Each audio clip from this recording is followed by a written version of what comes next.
Welcome to our channel. దేశం గర్వించదగ్గ గాయకుడు అంటే ప్రతి ఒక్కరూ చెప్పే పేరు, మనసులో మదిలే పేరు కూడా బాలసుబ్రహ్మణ్యం గారు. అయితే ప్రస్తుతం బాలసుబ్రహ్మణ్యం గారి విగ్రహ ఆవిష్కరణ విషయంలో జరుగుతున్న రాద్ధాంతానికి గల కారణం ఏంటని మనతో మాట్లాడడానికి సీనియర్ అనలిస్ట్ హేమసుందర్ గారు ఉన్నారు. సార్తో మాట్లాడదాం. నమస్తే అండి. నమస్తే అండి. బాలసుబ్రహ్మణ్యం గారి విగ్రహాన్ని పెట్టడానికి కారణం ఏంటో, వెనకాల ఎందుకండి ఇంత రాద్ధాంతం చేస్తున్నారు? ఇక్కడ చాలా విషయాల అంశాలు ఉన్నాయి దీంట్లో. ఎందుకంటే బాలు గారు గానగాంధర్వుడు, అందులో సందేహం అయితే లేదు. ఇంకోటి ఏంటంటే అసలు ఆయన విగ్రహాలు పెట్టుకోవాలనే కోరిక ఆయనకు లేదు, కానీ ఘంటసాల గారి విగ్రహం పక్కన తన విగ్రహం ఉండాలని మాత్రం కోరుకున్నారు. ఆయన కోరిక శైలజ గారే చెప్పారు. ఈరోజు వెంకయ్యనాయుడు, మాజీ ఉపరాష్ట్రపతి వెంకయ్యనాయుడు గారి చేతుల మీదుగా ఈ కార్యక్రమాన్ని ఏర్పాటు చేశారు. ఈ కార్యక్రమానికి ముందే విగ్రహం పెట్టే టైంలోనే గతంలో ఆ సుబ్లాక్ సుధాకర్ గారు వెళ్ళినప్పుడు కొంతమంది అబ్జెక్ట్ చేయడం కానీ అడ్డుకోవడం కానీ వైరల్ అయినాయి. అది బాగా వైరల్ అయింది. అంటే కొంతమందికి ఇష్టం, తెలంగాణ వాదులకి ఇష్టం లేదని చెప్పాలి. దాని ప్రధానమైన కారణం ఏంటంటే జై జై హే తెలంగాణ పాట పాడమంటే ఆ టైం ఉద్యమం టైంలో బాలు గారు నిరాకరించారు రాష్ట్ర గీతాన్ని. అది మనసులో పెట్టుకున్నారు వాళ్ళు. తర్వాత అందశ్రీ గారు పాడారు. అట్లా ఇప్పుడు గద్దర్ లాంటి వాళ్ళ విగ్రహాలు పెట్టాలి, అందశ్రీ లాంటి వాళ్ళ విగ్రహాలు పెట్టాలి, కానీ బాలు గారి విగ్రహం పెట్టడం ఏంటి అనేది వాళ్ళ వాదన.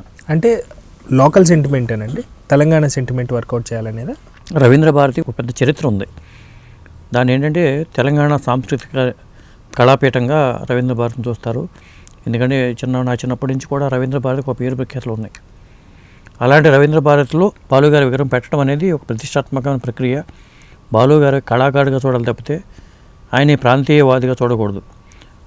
ఆయన మన ఆంధ్ర ప్రాంతంలో పుట్టిన వ్యక్తి అయినా కానీ తెలుగు పాటలు పాడాడు, ఆయన తమిళ పాటలు పాడాడు. తెలుగు భాషగా చూడాలి తప్పితే తెలుగు గాయకుడు అయినా, తెలంగాణ గాయకుడు కాదు, ఆంధ్ర గాయకుడు కాదు, తెలుగు గాయకుడు, తమిళ గాయకుడు, హిందీ గాయకుడు, అనేక భాషల్లో పాడాడు. 40,000 పైచిలకు పాటలు పాడారు. ఆయన ప్రతి పాట ఒక ఆణిముత్యం అని చెప్పాల్సి వస్తుంది. ఆయన గణంలో ఆ మాధుర్యం ఉంది కాబట్టే గాన గంధర్వుడు అని చెప్పి అందరూ అంటున్నారు. కానీ అర్హత అయితే ఆయనకు ఉంది, విగ్రహం పెట్టాల్సిన అర్హత ఉంది. అది రవీంద్ర భారతిలోనా లేదా ఇంకొక చోట అని కాదు, కానీ విగ్రహం పెట్టడానికి అర్హత ఉన్న వ్యక్తిగా బాలు గారిని మనం చూడాలి. ఇక్కడ ఏంటంటే కొంత రాజకీయ రంగు పులుముకుంది ఈ విషయానికి, అందువల్ల ఈ రాద్ధాంతం. ఓకే, కానీ పాత్రికేయవాదులు లేకపోతే జర్నలిస్టులు కూడా కొంతమంది దీంట్లో ఇన్వాల్వ్ అయినట్టున్నారండి. దానికోసం ఏంటంటే అదేనండి, ఇప్పుడు వచ్చింది ఇదేంటంటే తెలంగాణ వాదం, దీన్ని రాజకీయంగా రంగు వచ్చేసింది. దీనికి తెలంగాణ రాష్ట్ర గీతాన్ని పాడే విషయంలో ఆయన నిరాకరించారు కాబట్టి తెలంగాణ ఏర్పాటుకి ఆయన వ్యతిరేకమనే భావన క్రియేట్ అయింది. కాబట్టి చాలామంది అబ్జెక్ట్ చేస్తున్నారు.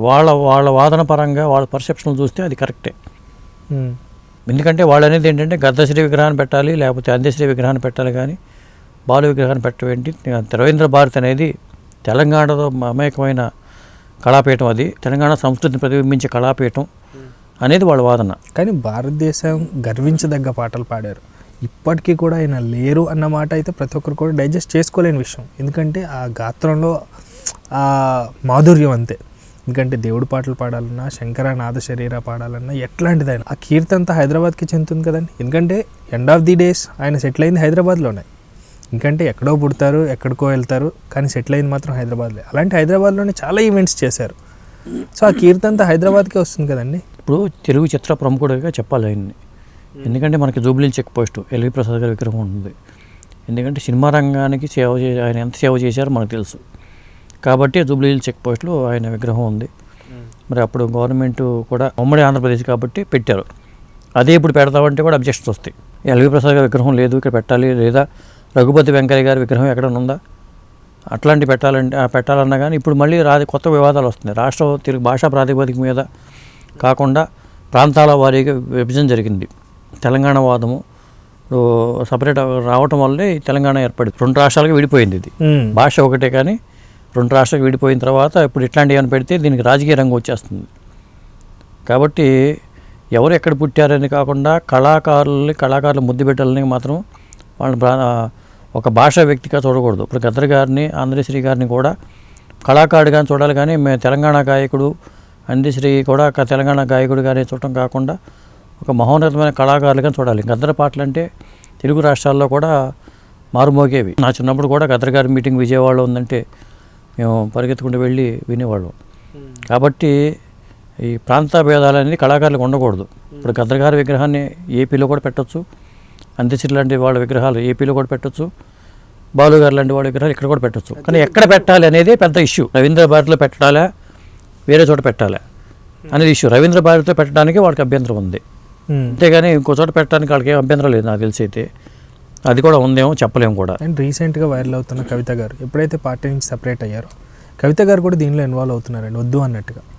సో ఇది కేవలం ఇదే ఉద్దేశం అండి, లేకపోతే అదే ఉద్దేశం. ఇప్పుడు తెలంగాణ ఉద్యమం జరిగినప్పుడు మరి అంతే కదా, అది ఆ పాట పాడటానికి బాలు గారు నిరాకరించారు అనేదే మెయిన్ ప్రధానమైనదండి. ఆ రోజు బాలు గారు అలా అనకుండా ఉంటే ఇవాళ ఈ అబ్జెక్షన్స్ వచ్చే కాదు. ఆయన కళాకారుడు గారు గుర్తించేవాళ్ళు, బాలు గారు ఒక గొప్ప కళాకారుడు, మాకేం అభ్యంతరం లేదని అందరూ అనేవాళ్ళు.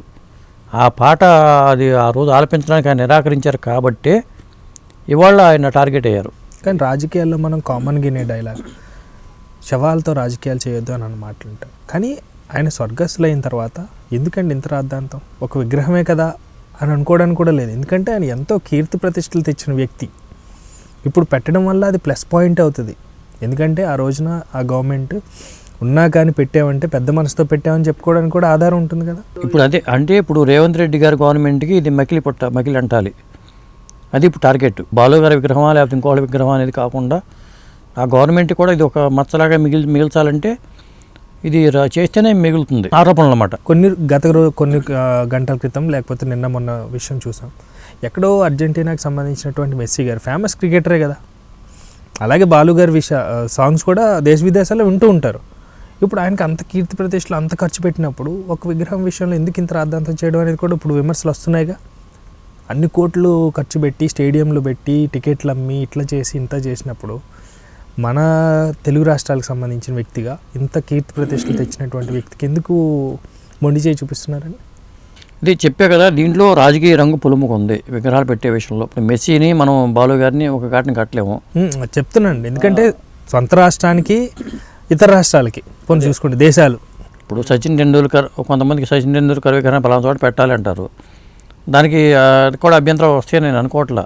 ఒక భారతీయుడిగానే చూడాలి. మన భారతదేశంలో పుట్టిన వాళ్ళు ఎవరైనా సరే భారతీయుడిగానే చూడాలి తప్పితే ఒక ప్రాంతానికి పరిమితం చేయకూడదు. ఇప్పుడు పైడి జయరాజ్ గారు ఉన్నారు, ఇప్పుడు బాలీవుడ్లో రాణించారు ఆయన్ని. ఆయన తెలంగాణ వాడిగానే చూడకూడదు చెప్పాలంటే, భారతీయ నటుడిగా చూడాలి. పైడి జయరాజ్ గారిని మరి భారతీయ నటుడిగా చూడాలి ఆయన్ని, అంతేగాని మన తెలంగాణ ప్రాంత వ్యక్తి ఆయన. కానీ బాలీవుడ్లో రాణించిన వ్యక్తి, అద్భుతమైన వ్యక్తి, అనేక పురస్కారాలు పొందిన వ్యక్తి ఆయన. అట్లా చూడాలి తప్పితే కళాకారులకి మన ప్రాంతాలకి ముడిపెట్టడం కరెక్ట్ కాదు. కాకపోతే రవీంద్ర భారతి విషయంలో మాత్రం కారణం ఏంటంటే బాలు గారు ఇలా చేశారు కాబట్టి, ఆ రోజు ఇలా అన్నారు కాబట్టి అనేదే main point. Right. Thank you sir, thank you so much. Thank you అండి. Thank you viewers, bye.